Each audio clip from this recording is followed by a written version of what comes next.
Hizbut Tahrir itu, Gus, bikinannya Inggris. Sekarang kantor pusatnya di London. Pertama yang mimpin dulu namanya Taqiyuddin An-Nabhani, namanya Hizbut Tahrir Palestina, gerakan memerdekakan Palestina. Pendirinya wafat, diganti oleh Dr. Abdul Qadim. Dibuang kata-kata Palestina, apa? Hizbut Tahrir. Maknanya jadi bias. Jadi bias apa? Gerakan membebaskan orang Islam dari sekat-sekat nasionalisme, kembali ke khilafah. Tadinya awal mula dirikan untuk membebaskan Palestina, untuk membebaskan Palestina. Sekarang malah menjadi luas, membebaskan umat Islam dari sekat-sekat nation, sekat-sekat kebangsaan. Mari kita kembali pada khilafah. Sekarang kita tanya, kriterianya orang yang bisa jadi khalifah seperti apa? Syarat rukunnya lah. Kalau sudah ada, cara milihnya gimana? Cara menentukan, itu loh khalifah, ini calon khalifah. Gimana cara milihnya? Kalau milihnya pakai coblosan, berarti bukan sistem Islam. Ini barat coblosan nih. Coblosan itu, kayak pemilu. Itu sistem barat itu, bukan dari Islam, dari barat itu. Paham betul? Nah, kalau ada dari Jember misalkan khalifah memenuhi syarat, sudah orang sepakat itu, yang lantik siapa? Yang ngesahkan itu siapa? Ini sah ini. Siapa yang ngesahkan itu? Oleh karena itu, khilafah adalah utopia. Apa? Mimpi romantisme. Mimpi romantisme dulu ketika zaman khalifah adil, makmur, sejahtera. Dikira ISIS itu bukan al-Baghdadi itu, waduh, memberikan keadilan, kesejahteraan, gajinya 20 juta pada berangkat ke sana. Ya Allah, yang perempuan dijadikan budak seks. Tahu nggak di YouTube banyak itu pengakuan perempuan Indonesia yang berangkat ke Syria dijadikan budak seks, yang pembunuhan yang luar biasa kejamnya sama Islam. Apa benar itu? Apa begitu mendirikan khilafah? Membunuh orang seenaknya. Saya banyak di sini gambar di YouTube, banyak ini perempuan ditembak, orang yang laki-laki mari ke sana, berondong dari belakang, gede cilik lanang wadon tua nom, dari Syiah Yazidiyah, walaupun Syiah ya, tapi manusia masa dibunuh kayak gitu. Beruntung dari buang ke sungai, tentara Jordan ketangkep, cara membunuhnya disetrum, cara membunuhnya itu. Kalau sekaligus disembelih bukan banyak ini. Orang Inggris, orang Jepang, orang Korea disembelih pakai pisau, kayak beli ayam. Walaupun dia non Muslim, apa begitu? Islam itu apa begitu? Islam itu. Nah, itu ISIS yang sebenarnya.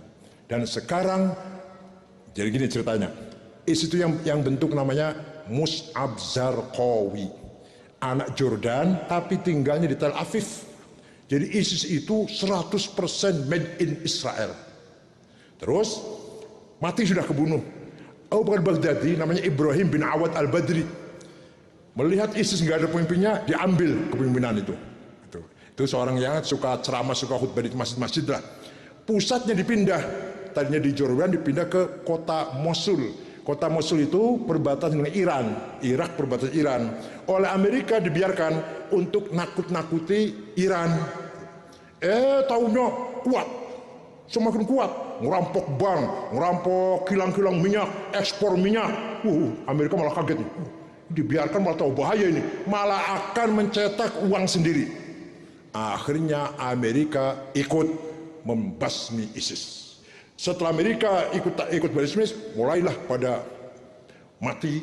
Yang dari sini mati semua sudah. Anaknya Samudra, anaknya Abu Jibril, Bahruddin, Abu Jandal, At-Tamimi, anak Pasuruan itu, yang nantang Pak Sutarman, nantang Muldoko, nantang Banser, mati sudah di sana. Tinggal perempuan-perempuan anak kecil gimana, minta pulang gimana cara pulangnya? Mereka sudah nggak punya paspor, cara pulangnya gimana? Berangkat disuruh siapa? Dan waktu berangkat tujuannya nggak jelas, bukan kerja, bukan cari ilmu. Paham ya? Nah, tapi mereka setelah dibom oleh Amerika, larinya yang paling enak, paling gampang, paling terbuka ke Indonesia. Negara kita negara yang paling bebas ini, sebebas-bebasnya. Maka mereka jaringannya Filipina Selatan, lari ke Sulawesi Tengah, Poso, nanti ke Jawa. Paham betul? Di Jawa namanya bukan ISIS, namanya Ansarud Daulah. Kita ini kafir semua ini. boleh dibunuh. Yang semuanya itu namanya Ansarut Tauhid, non muslim hal darahnya. Gereja boleh dibom, Ansarut Tauhid. Kalau Ansarut Daulah kita pun boleh, lagi sholat pun kafir bunuh. Ya seperti Mesir tadi, lagi sholat cuma dibom, ayo gak apa-apa, kafir itu. Nah, kalau yang Ansarut Tauhid Abu Bakar Bashir non muslim boleh dibunuh. Gereja bom, itu Ansarut Tauhid. Ada lagi Salafi dari Yaman, Syekh Muqbil Ad-Dammaj, muridnya namanya antara lain Ja'far Talib yang sudah meninggal kemarin, dan banyak lagi, ada Farid Uqbah, ada Yusuf Ba'isa, ada Khul Bawazir, itu semua Salafi. Ada lagi Wahabi. Kalau Wahabi halus, pakainya bangun masjid, beasiswa, bangun madrasah, tapi nanti ajarannya Wahabi, tapi caranya halus. Beasiswa ke Saudi sekolah, atau sekolah di sini tapi dikasih beasiswa, bangun masjid, sudah ada 800 masjid made in Wahabi. Sudah ada yayasan di Jember, ke wonten Kiai, ada Jember Kiai. Cari sendiri saya tahu alamatnya, tahu ketuanya siapa, tapi cari sendiri. Di Jember ada, di Surabaya Yayasan Ali bin Abi Thalib Ampel, Jalan Perumahan Galaksi, Jalan Ade Irma Sution Al-Fitrah, Cirebon As-Sunnah, Jalan Kali Tanjung Geraksan, Kecamatan Geraksan, Mataram Umar bin Khattab, Lampung Ulil Albab, Jakarta As-Soffah di Lenteng Agung, ketuanya Maman Abdurrahman, Kebun Nanas, ketuanya siapa itu? Yasid Jawas. Di Jember ada, saya tahu alamatnya, tahu namanya, tapi nggak usah sebut namanya di Jember ini.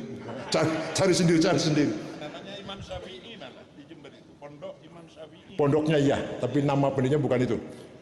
Namanya bukan. Ya banyak. Saya ada catatan pesantren yang Wahabi. Tapi Wahabi itu halus, nggak ngebom. Wahabi itu nggak ngebom. Yang Salafi agak keras, Ja'far Thalib agak keras. Nah yang ngebom itu ya teroris. Itu ya tadi itu Ansarut Daulah, Ansarut Tauhid itu ngebom. Kalau Wahabi nggak ngebom. Hanya jangan tahlil ya, musyrik. Jangan maulid Nabi ya, bid'ah gitu. Caranya halus, nggak terus ngebom lagi maulid Nabi dibom, ya enggak. Itu Wahabi. Mudah-mudahan semua itu enggak betah di Indonesia lah. Wal murjifuna fil madinati lanughriyannaka bihim thumma la yujawirunaka fiha illa qalila. Muhammad, orang-orang yang bikin gaduh, bikin ribut di Madinah, usir Muhammad. Paham tidak? Itu Quran itu. Wal murjifuna fil madinati lanughriyannaka bihim thumma la yujawirunaka fiha. Jangan kamu biarkan hidup bersama kamu di Madinah, usir Muhammad. Ya kalau kita usir organisasinya, usir madhabnya, orangnya monggo masuk NU, kan gitu. Setuju? Terima kasih.